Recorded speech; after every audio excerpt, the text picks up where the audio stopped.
నమస్కారం ETV news కు స్వాగతం ముందుగా ముఖ్యాంశాలు అమెరికా తూర్పు రాష్ట్రాల్లో ముగిసిన పోలింగ్ మొదలైన కౌంటింగ్ ప్రక్రియ ఇతర ప్రాంతాల్లో కొనసాగుతున్న ఓటింగ్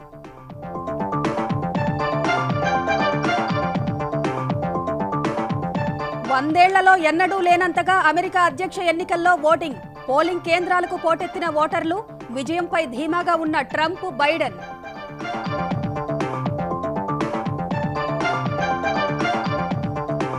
ఆంధ్రప్రదేశ్లో 3 మెగా ప్రాజెక్టులకు జగన్ సర్కార్ ఆమోదం 16,000 కోట్ల రూపాయల పెట్టుబడులు 39,000 మందికి ఉపాధి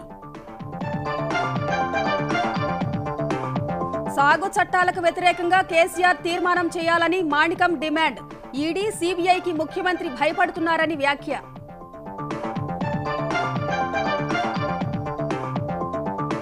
ఏపీలో స్థానికానికి సిద్ధమన్న నిమ్మగడ్డ హైకోర్టులో అదనపు కౌంటర్ అఫిడవిట్ దాఖలు చేసిన ఎస్ఈసీ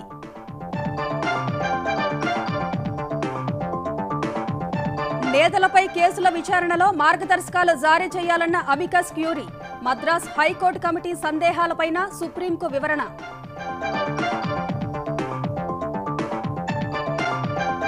టర్కీ భూకంప శిథిలాల్లో 91 గంటలుగా 3 ఏళ్ల చిన్నారి సురక్షితంగా వెలికితీసిన విపత్తు నిర్వహణ సిబ్బంది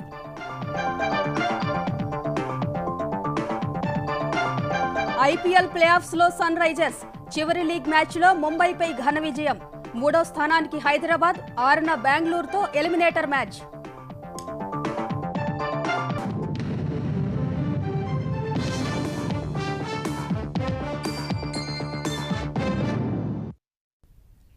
అమెరికా అధ్యక్ష ఎన్నికల్లో 100 ఏళ్ల చరిత్రలో ఎన్నడూ లేనంతగా ఓటర్లు పోటెత్తారు సోమవారం నాటికి 10 కోట్ల మందికి పైగా ముందస్తు ఓటింగ్లో ఓటు హక్కు వినియోగించుకోగా మంగళవారం నాటి పోలింగ్లో భారీగా ఓటర్లు పోలింగ్ కేంద్రాల వద్ద బారులు తీరారు అమెరికా తూర్పు రాష్ట్రాల్లో అలస్కా మినహా మిగిలిన రాష్ట్రాల్లో పోలింగ్ ముగియగా ఇతర ప్రాంతాల్లో కొనసాగుతోంది 1908లో పోలింగ్ శాతం 65గా నమోదు కాగా ఇప్పుడు అది 67%కి చేరొచ్చని అంచనా వేస్తున్నారు మొత్తం 16 కోట్ల మంది ఈ ఎన్నికల్లో ఓటు హక్కు వినియోగించుకుంటారని భావిస్తున్నారు పోలింగ్ ముగిసిన చోట ఓట్ల లెక్కింపు ప్రక్రియ మొదలైంది డొనాల్డ్ ట్రంప్ వెస్ట్ వర్జీనియాలో ఇండియానాలో కెంటకీలో విజయం సాధించి వర్జీనియా దక్షిణ కరోలినాలో ముందంజలో ఉన్నారు జో బైడెన్ వర్జీనియాలో వెర్మాంట్ విజయం సాధించి టెక్సాస్ జార్జియా ఫ్లోరిడా న్యూ హ్యాంప్షైర్లో ముందంజలో ఉన్నారు ఆధునిక అమెరికా చరిత్రలో అత్యంత రసవత్తరమైనవిగా భావిస్తున్న తాజా అధ్యక్ష ఎన్నికల్లో ఓటింగ్ ప్రక్రియ ఉద్యమంలా సాగింది నూతన అధ్యక్షుణ్ణి ఎన్నుకునేందుకు అమెరికన్లు కోవిడ్ ముప్పును కూడా లెక్క చేయకుండా ఓట్లు వేసేందుకు వచ్చారు ఇప్పటికే దాదాపు 10 కోట్ల మంది ఓటింగ్ రోజుకు ముందే మెయిల్ బ్యాలెట్ల రూపంలో ఓటేశారు దీంతో గత 100 ఏళ్లలో ఎన్నడూ లేనంత స్థాయిలో ఈ దఫా అత్యధిక పోలింగ్ నమోదవుతుందని విశ్లేషకులు అంచనా వేస్తున్నారు 1908లో 65% మేర ఓటింగ్ నమోదు కాగా ఇప్పుడు అది 67%కి చేరవచ్చని అంచనా వేస్తున్నారు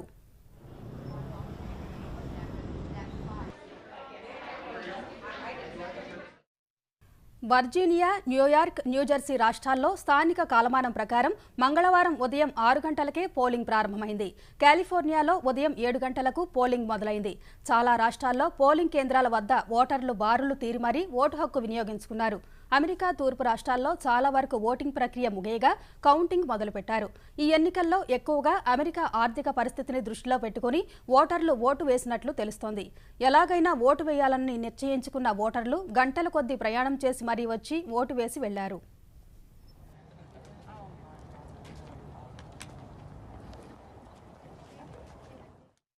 ట్రంప్కి ఓటు వేసిన వారు మాత్రం బైడెన్పై వ్యతిరేకత కంటే ట్రంప్పై అభిమానంతోనే ఓటు వేసినట్లు చెబుతున్నారు న్యూయార్క్లో ఆటోమేటెడ్ కాలింగ్ సిస్టమ్ ద్వారా ఫోన్ చేసి కరోనా ప్రమాదం పొంచి ఉందని ఇంట్లో నుంచి బయటకు రావద్దంటూ వస్తున్న ఫోన్ కాల్స్పై దర్యాప్తు చేస్తున్నట్లు అధికారులు తెలిపారు ఓటింగ్ ప్రక్రియ మొదలైనప్పుడు విజయం పట్ల ధీమాగా ఉన్న ట్రంప్ మధ్యాహ్న సమయంలో మాత్రం కాస్త స్వరం తగ్గించినప్పటికీ విజయం మాత్రం తమదేనని అన్నారు బైడెన్ కూడా విజయం పట్ల ధీమాగా ఉన్నారు డెమోక్రాట్ మద్దతుదారులు రోడ్లపైనే ఉండి ఓటింగ్ శాతం పెంచాలని ఆయన సూచించారు కొన్ని రాష్ట్రాల్లో 2016 ఎన్నికలతో పోల్చితే భారీ ఎత్తున అధికంగా ఓట్లు పోలయ్యాయి చిన్న రాష్ట్రాల్లోని పలు కేంద్రాల్లో స్థానిక కాలమానం ప్రకారం మంగళవారం మధ్యాహ్నానికే ఓట్ల లెక్కింపు ప్రక్రియ పూర్తయింది న్యూ హ్యాంప్షైర్ రాష్ట్రంలోని బుల్లిడిక్స్ విల్లెనాచ్ పట్టణంలో మొత్తం 5 ఓట్లను గెలుచుకోవడం ద్వారా బైడెన్ తొలి విజయాన్ని తన ఖాతాలో వేసుకున్నారు. మిల్స్ ఫీల్డ్ టౌన్షిప్లో ట్రంప్ 16 ఓట్లు దక్కించుకోగా బైడెన్కు 5 ఓట్లే వచ్చాయి. డొనాల్డ్ ట్రంప్ వెస్ట్ వర్జీనియాలో, ఇండియానాలో, కెంటకీలో విజయం సాధించగా జో బైడెన్ వర్జీనియా, వెర్మాంట్ని హస్తగతం చేసుకున్నారు. అమెరికా ఎలక్టోరల్ కాలేజ్లో మొత్తం 538 స్థానాలుండగా అధ్యక్ష పీఠాన్ని దక్కించుకునేందుకు కనీసంగా ఉండాల్సిన మెజారిటీ 270 స్థానాలు. మరోవైపు అధ్యక్ష ఎన్నికల ఓటింగ్ సమయంలో అవాంఛనీయ ఘటనలు జరగకుండా పటిష్ట ఏర్పాట్లు చేశారు. ముందు జాగ్రత్తగా అనేక ప్రాంతాల్లో వ్యాపారులు తమ దుకాణాలకు చెక్కలను అడ్డుపెట్టుకున్నారు. ఆందోళనలు జరిగితే తమ భవనాలు ధ్వంసం కాకుండా ఉండేందుకు ఏర్పాట్లు చేసుకున్నారు.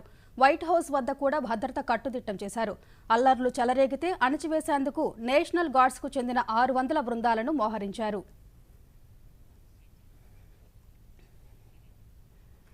ఆంధ్రప్రదేశ్లో 3 మెగా పరిశ్రమల ఏర్పాటుకు వైకాపా సర్కార్ పచ్చజెండా ఊపింది. ముఖ్యమంత్రి జగన్ అధ్యక్షతన జరిగిన రాష్ట్ర పెట్టుబడుల ప్రోత్సాహక మండలి ఎస్ఐపిబి తొలి సమావేశంలో ఈ మేరకు నిర్ణయం జరిగింది. ఈ పరిశ్రమల ఏర్పాటుతో 16,314 కోట్ల రూపాయల పెట్టుబడులతో పాటు 39,000 మందికి ఉపాధి లభిస్తుందని జగన్ సర్కార్ తెలిపింది. ఆంధ్రప్రదేశ్లో పెట్టుబడి పెట్టడానికి ఆసక్తి చూపుతున్న వివిధ మెగా ప్రాజెక్టుల ఏర్పాటు ప్రతిపాదనలపై నిన్న క్యాంపు కార్యాలయంలో ముఖ్యమంత్రి జగన్ అధ్యక్షతన ఎస్ఐపిబి తొలి భేటీ జరిగింది. ఈ భేటీలో పెట్టుబడులకు సంబంధించిన అంశాలపై సమీక్ష నిర్వహించిన Jagan intelligent SEZ, Adani data center, ATC టైర్ల పరిశ్రమ ఏర్పాటు ప్రతిపాదనలను ఆమోదించారు. పరిశ్రమలు కోరుతున్న రాయితీలు, ప్రభుత్వం నుంచి ఆశిస్తోన్న సహకారాన్ని అధికారులు సీఎంకు వివరించారు. కాలుష్య రహిత పరిశ్రమలకే విశాఖలో ప్రాధాన్యం ఇవ్వాలని సీఎం జగన్ అధికారులకు సూచించారు. చిత్తూరు జిల్లా శ్రీకాళహస్తి మండలం ఇనగలూరులో అపాచీ సంస్థకు చెందిన ఇంటెలిజెంట్ సెజ్ లిమిటెడ్ ఏర్పాటు ద్వారా 2 దశల్లో 700 కోట్ల పెట్టుబడితో పాటు సుమారు 10,000 మందికి ఉపాధి లభించనుంది. ఇదే సంస్థ కడప జిల్లాలోనూ మరో సెజ్ ఏర్పాటు చేసి 2,000 మందికి ఉపాధి కల్పించనుంది. విశాఖ జిల్లా అచ్యుతాపురం సెజ్ లో ATC AP private limited highway టైర్ల తయారీ సంస్థ 980 కోట్ల రూపాయల పెట్టుబడి పెట్టనుంది. దీని ద్వారా 2,000 మందికి ఉపాధి లభిస్తుంది. విశాఖలోని మధురవాడలో Adani enterprises limited integrated data center, integrated IT business park, recreation center తో పాటు నైపుణ్య విశ్వవిద్యాలయం ఏర్పాటు చేయనుంది. ఇందుకోసం 14,634 కోట్ల రూపాయల పెట్టుబడి పెట్టనుంది. తద్వారా సుమారు 24,990 మందికి ఉపాధి లభించనుంది. తూర్పు గోదావరి జిల్లాలోని బిర్లా గ్రూప్ నకు చెందిన Grasim industries, Chennai rail coach తయారీ ఫ్యాక్టరీ, గ్రీన్ లామ్ ప్లైవుడ్ తయారీ సంస్థల ఏర్పాటుకు సంబంధించిన ప్రతిపాదనలపై చర్చ జరిగినప్పటికీ కొన్ని అంశాల దృష్ట్యా ఆమోదాన్ని వాయిదా వేసినట్లు అధికారులు తెలిపారు. ఆంధ్రప్రదేశ్లో ఏటా కనీసం 2,000 మందికి శిక్షణనిచ్చేలా విశాఖలో అత్యున్నత ప్రమాణాలతో కూడిన నైపుణ్య విశ్వవిద్యాలయాన్ని ఏర్పాటు చేయాలని ముఖ్యమంత్రి జగన్మోహన్ రెడ్డి అధికారులను ఆదేశించారు. కృత్రిమ మేధ, రోబోటిక్స్ వంటి అత్యాధునిక అంశాల్లో అక్కడ శిక్షణ ఇవ్వాలన్నారు. ఐటీ విధానంపైన ఆయన సమీక్ష నిర్వహించారు. విజయవాడ స్వరాజ్ మైదానాల్లో ఏర్పాటు చేయనున్న డాక్టర్ బిఆర్ అంబేద్కర్ భారీ విగ్రహం ఏర్పాటు పనులను 14 నెలల్లో పూర్తి చేయాలని అధికారులను సీఎం జగన్ ఆదేశించారు. కాంస్య విగ్రహం, స్మృతివనం పనులను వచ్చే నెలలో మొదలు పెట్టాలన్నారు. అంబేద్కర్ విగ్రహం ఏర్పాటుపై అధికారులతో సమీక్షించిన జగన్ 2022 ఏప్రిల్ 14 అంబేద్కర్ జయంతి రోజున విగ్రహావిష్కరణ, స్మృతివనం ప్రారంభించాలని స్పష్టం చేశారు. కాంస్య విగ్రహం తయారీకి 14 నెలలు పడుతుందన్న అధికారులు స్మృతివనం ఏర్పాటుకు సంబంధించి సీఎంకు 2 రకాల ప్రజెంటేషన్లు ఇచ్చారు. విగ్రహం దీర్ఘకాలం నాణ్యంగా ఉండాలని, ప్రాంగణమంతా పచ్చగా ఉండేలా చూడాలని జగన్ సూచించారు. అటు విజయవాడ సమీపంలోని గన్నవరం అంతర్జాతీయ విమానాశ్రయం సహా కడప విమానాశ్రయం విస్తరణకు అవసరమైన భూములు సేకరించాలని సూచించారు. రాష్ట్రంలోని ఇతర విమానాశ్రయాల పనులపైన ఆరా తీశారు. భోగాపురం విమానాశ్రయం కోసం ఇంకా 98 ఎకరాల మేర భూమి సేకరించాల్సి ఉందని అధికారులు తెలిపారు. ప్రకాశం బ్యారేజీ వద్ద వాటర్ డ్రోమ్ ప్రాజెక్టుపై ఎయిర్పోర్ట్స్ అథారిటీకి ఆసక్తి చూపుతోందని ముఖ్యమంత్రికి అధికారులు వివరించారు. ఆంధ్రప్రదేశ్లోని ప్రభుత్వ ప్రాజెక్టులకు సిమెంట్ సరఫరాకు సంబంధించి తయారీ సంస్థలకు అదనపు ధర చెల్లించేలా వైకాపా సర్కార్ ఉత్తర్వులు జారీ చేసింది. ప్రత్యేకంగా ఉత్తర కోస్తా జిల్లాలైన విశాఖ, విజయనగరం, శ్రీకాకుళం జిల్లాల్లో సిమెంటు సరఫరాకు ప్రతి బస్తాకు ప్రభుత్వం నిర్దేశించిన ధర కంటే అదనంగా 10 రూపాయలు చెల్లించాలని ప్రభుత్వం తన ఉత్తర్వుల్లో పేర్కొంది. ఈ జిల్లాల్లో చేపట్టే ప్రభుత్వ ప్రాజెక్టులకు ఇక నుంచి అదనంగా 10 రూపాయల మేర సిమెంట్ బస్తాకు చెల్లించనున్నారు. అడవి పందులు పంటలను నాశనం చేస్తున్నాయంటూ తెలంగాణలో క్షేత్రస్థాయి నుంచి వస్తున్న ఫిర్యాదుల మేరకు వాటి నియంత్రణపై దృష్టి సారించిన తెరాస సర్కార్ అడవి పందులను పంటలను నాశనం చేసే జంతువుల జాబితాలో చేర్చాలని భావిస్తోంది. అందుకోసం కేంద్ర ప్రభుత్వానికి ప్రతిపాదనలు పంపాలనుకుంటోంది. తెలంగాణలో కొన్ని జిల్లాల్లో కోతుల బెడద ఉండగా మరికొన్ని చోట్ల అడవి పందుల సమస్య తీవ్రంగా ఉంది. అవి మనుషులపై దాడి చేసిన ఘటనలు ఉన్నాయి. రైతులు, ప్రజాప్రతినిధులు అనేకసార్లు ఈ విషయాన్ని ప్రభుత్వం దృష్టికి తీసుకురాగా కోతుల బెడద నుంచి తప్పించుకునేందుకు వీలుగా అటవీ ప్రాంతాల్లో మంకీ ఫుడ్ కోర్టుల అభివృద్ధికి ప్రభుత్వం చర్యలు చేపట్టింది. అడవి పందులను కాల్చి చంపేందుకు రాష్ట్ర ప్రభుత్వం గతంలో లైసెన్స్డ్ షూటర్లకు అనుమతిచ్చింది. జనగాం జిల్లా కొడకండ్లలో రైతు వేదిక ప్రారంభించిన సమయంలో వివిధ గ్రామాల ప్రజలు అడవి పందుల సమస్యలను సీఎం కేసీఆర్ దృష్టికి తేగా సమస్య పరిష్కారంపై దృష్టి సారించాలని ఆదేశించారు. వన్యప్రాణి సంరక్షణ చట్టం కింద కేంద్ర ప్రభుత్వం ఈ జంతువులను వెర్మిన్ జాబితాలో చేర్చాల్సి ఉండగా కేంద్రాన్ని ఆ మేరకు విజ్ఞప్తి చేయాలని తెరాస సర్కార్ భావిస్తోంది. వ్యవసాయ చట్టాలకు వ్యతిరేకంగా ముఖ్యమంత్రి కేసీఆర్ తెలంగాణ శాసనసభను సమావేశపరిచి తీర్మానం చేయాలని కాంగ్రెస్ తెలంగాణ వ్యవహారాల బాధ్యుడు మాణికం ఠాగూర్ డిమాండ్ చేశారు. కేంద్రం తీసుకొచ్చిన సాగు చట్టాలకు వ్యతిరేకంగా మహబూబ్ నగర్ నుంచి ఆయన సంతకాల సేకరణను మొదలుపెట్టారు. కేసీఆర్కు ఈడీ, సీబీఐ అంటే ఉన్న భయంతోనే కేంద్ర సాగు చట్టాలకు వ్యతిరేకించడం లేదని మాణికం ఠాగూర్ అన్నారు. The most corrupt government ever Telangana had. Chandrasekhar and family which has looted the state of Telangana. Kaluvakutta family and Ambani families are fighting for the richest place in India. He is afraid about his Kodugu, Aludu and Bidda. And he is afraid about ED and CBI. Therefore only he is having a great understanding in Delhi. ప్రజాప్రతినిధులు నిందితులుగా ఉన్న కేసుల విచారణను వేగవంతం చేయడానికి అవసరమైన మార్గదర్శకాలు జారీ చేయాలని సుప్రీంకోర్టుకు అమికస్ క్యూరీ విజయ్ హన్సారియా సూచించారు. గతంలో ప్రస్తుతం సమర్పించిన నివేదికలను పరిశీలించి వాటిని రూపొందించాలని చెప్పారు. ఈ కేసులపై ఇవాళ సుప్రీంకోర్టులో విచారణ జరగనుంది. ప్రజాప్రతినిధులు నిందితులుగా ఉన్న కేసుల సత్వర విచారణకు హైకోర్టు న్యాయమూర్తుల నుంచి కార్యాచరణ కోరుతూ గతంలో ఉత్తర్వులు జారీ చేసిన నేపథ్యంలో ప్రత్యేక కోర్టుల ఏర్పాట్లపై హన్సారియా సుప్రీంకోర్టుకు మరో నివేదిక సమర్పించారు. వీటి రాజ్యాంగ చెల్లుబాటుపై మద్రాస్ హైకోర్టు న్యాయమూర్తుల కమిటీ సందేహాలు వెలిబుచ్చగా ఆ అంశంపైన అమికస్ క్యూరీ స్పందించారు. రాజ్యాంగబద్ధమైన లక్ష్యాల సాధనకు స్వతంత్ర, అర్హులైన జడ్జీలను నియమించడంతో పాటు సాధారణ కోర్టులో అనుసరించే విధానాలను పాటిస్తే ప్రత్యేక కోర్టుల ఏర్పాటుకు ఎటువంటి అభ్యంతరాలు వ్యక్తం కావన్నారు. చట్టసభ సభ్యులు నిందితులుగా ఉన్న నేరారోపణ కేసులు దశాబ్దాలుగా పెండింగ్ లో ఉన్నాయన్న అమికస్ క్యూరీ వీటిని విచారించే యంత్రాంగం లోపభూయిష్టంగా ఉండకూడదన్నారు. కేసుల విచారణను వేగవంతం చేయడం వల్ల భారత రాజకీయాలను నేరరహితంగా మార్చవచ్చన్న ఆయన ప్రజా ప్రయోజనార్థం ప్రత్యేక కోర్టుల ఏర్పాటు సమర్థనీయమని చెప్పారు. పార్లమెంటు, శాసనసభలు సాధారణ ఆదేశాలతో అవినీతి నిరోధక చట్టం, ఎస్సీ/ఎస్టీ వేధింపుల నిరోధక చట్టంతో పాటు పలు చట్టాల కింద విచారణకు ప్రత్యేక కోర్టులు ఏర్పాటవుతున్నాయి. 142 ఆర్టికల్ ద్వారా న్యాయస్థానాల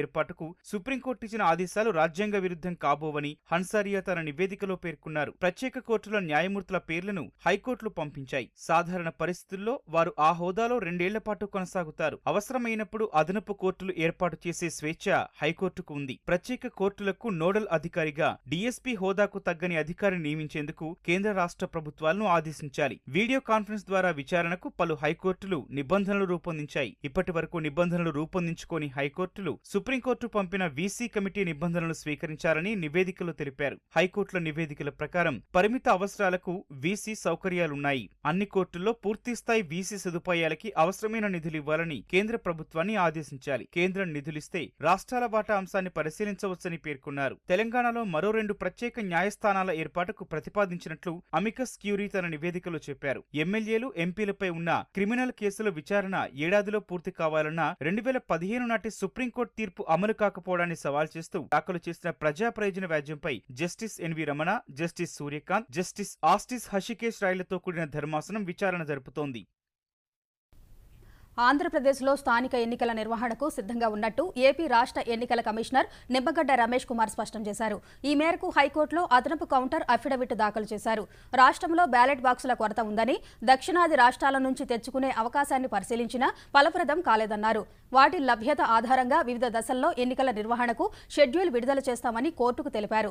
స్థానిక ఎన్నికలపై అభిప్రాయ సేకరణకు వివిధ రాజకీయ పార్టీలతో అఖిలపక్ష భేటీకి 19 పార్టీలను ఆహ్వానించగా 11 పార్టీల ప్రతినిధులు ప్రతినిధులు హాజరయ్యారని కోర్టుకు తెలిపారు. 2 పార్టీలే రాతపూర్వకంగా అభిప్రాయం తెలియజేస్తామని చెప్పాయన్నారు. 6 పార్టీలు హాజరు కాకపోగా సమావేశ బహిష్కరణకు వైకాపా నిర్ణయించుకుందని వివరించారు.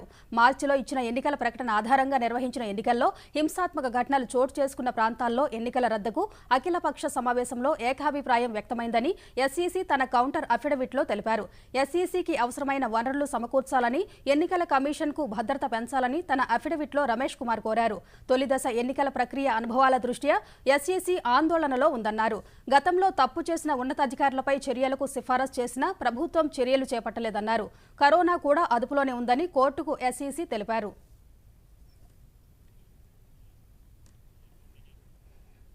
ఆంధ్రప్రదేశ్ వ్యాప్తంగా రానున్న 5 మాసాల్లో జల్ జీవన్ మిషన్ కార్యక్రమాన్ని ముమ్మరం చేసేందుకు కార్యాచరణ చేపట్టినట్టు వైకాపా సర్కార్ తెలిపింది. రాష్ట్రంలోని 95.66 లక్షల గ్రామీణ గృహాలకు 34.92% మేర ఇంటింటికి కుళాయిలను బిగించినట్టు వైకాపా సర్కార్ పేర్కొంది. ఢిల్లీ నుంచి కేంద్ర జలశక్తి శాఖ మంత్రి గజేంద్ర సింగ్ షెకావత్ నిర్వహించిన వీడియో కాన్ఫరెన్స్ కు హాజరైన ఏపీ గ్రామీణాభివృద్ధి శాఖ మంత్రి పెద్దిరెడ్డి రామచంద్రారెడ్డి ఈ మేరకు తెలిపారు. 10,750 కోట్లతో మిగిలిన 60 లక్షల పైచిలుకు గృహాలకు కుళాయి కనెక్షన్లు ఇచ్చేందుకు ప్రణాళిక చేసినట్టు కేంద్రానికి వివరించారు. ఆంధ్రప్రదేశ్లోని 10,000 పైచిలుకు కరువు పీడిత గ్రామాలకు, ప్రాంతాలకు ట్యాంకర్ల ద్వారా తాగునీటిని అందించేందుకు 400 కోట్ల రూపాయలు ఖర్చు చేస్తున్నట్టు పెద్దిరెడ్డి తెలిపారు. ఈ ప్రాంతాలకు నీటిని సరఫరా చేసేందుకు, కుళాయిలు బిగించేందుకు నిధులు అందించాలని మంత్రి కేంద్రాన్ని కోరారు. కోవిడ్ నుంచి ఆర్థికంగా కోలుకునేందుకు ఆత్మనిర్భర భారత్ పథకం కింద తెలంగాణలో బ్యాంకులు 7,300 కోట్ల మొత్తాన్ని రుణాలుగా ఇచ్చాయి. రైతులు, స్వయం సహాయక సంఘాలు, ఎంఎస్ఎంఈలకు ఈ మొత్తం అందించినట్లు బ్యాంకులు తెలిపాయి. అటు లాక్డౌన్ సమయంలో తెలంగాణలో ప్రధానమంత్రి జన్ధన్ యోజన ఖాతాదారుల అకౌంట్లలో కేంద్రం 770.26 కోట్ల రూపాయలను కేంద్రం జమ చేసింది.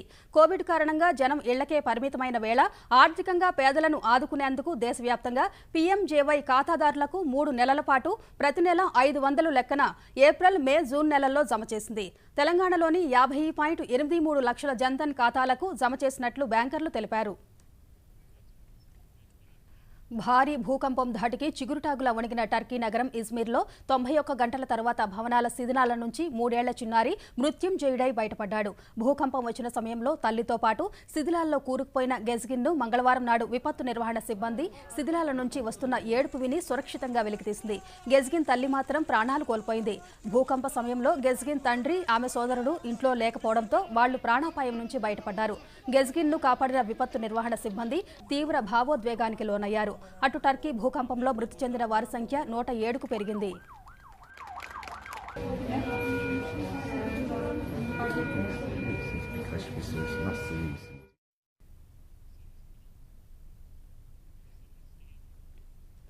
ప్రభుత్వ రంగ బ్యాంకుల్లో ఎలాంటి సర్వీస్ ఛార్జీల పెంపు లేదని కేంద్ర ఆర్థిక శాఖ స్పష్టం చేసింది.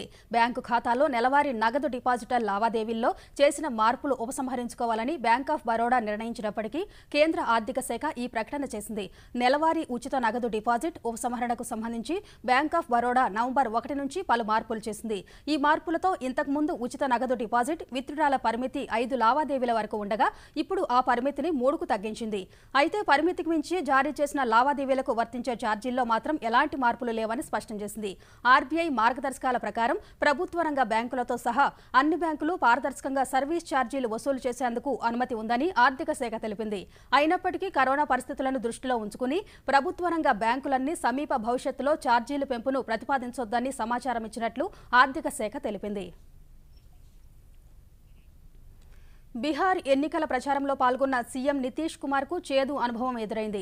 మధుబని ప్రచార సభలో నితీష్ ప్రసంగిస్తుండగా కొందరు వ్యక్తులు ఆయనపై ఉల్లిగడ్డలను విసరడం కలకలం సృష్టించింది.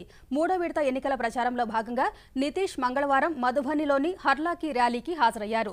నితీష్ ప్రసంగిస్తుండగా గుర్తు తెలియని వ్యక్తులు ఆయనపై ఉల్లిగడ్డలు విసిరారు. ఆయనకు వ్యతిరేకంగా నినాదాలు చేశారు. వెంటనే అప్రమత్తమై భద్రతా సిబ్బంది చుట్టూ కవచంలో చేరడంతో నితీష్ ప్రసంగాన్ని కొనసాగించారు. అనంతరం భద్రతా సిబ్బంది ఉల్లిగడ్డలు విసిరిన వ్యక్తిని పట్టుకున్నారు. ఇలాంటి వాటిని తాను పట్టించుకోనని నితీష్ అన్నారు. ఈ ఎన్నికల్లో ఇలాంటి చేదు అనుభవాలు ఎదురవడం నితీష్ కు ఇది రెండోసారి. ఇటీవల ఓ ప్రచార ర్యాలీలోనూ కొందరు వ్యక్తుల తీరుకు నితీష్ అసహనానికి లోనయ్యారు. ఈటీవీ న్యూస్ సమాప్తం. నమస్కారం.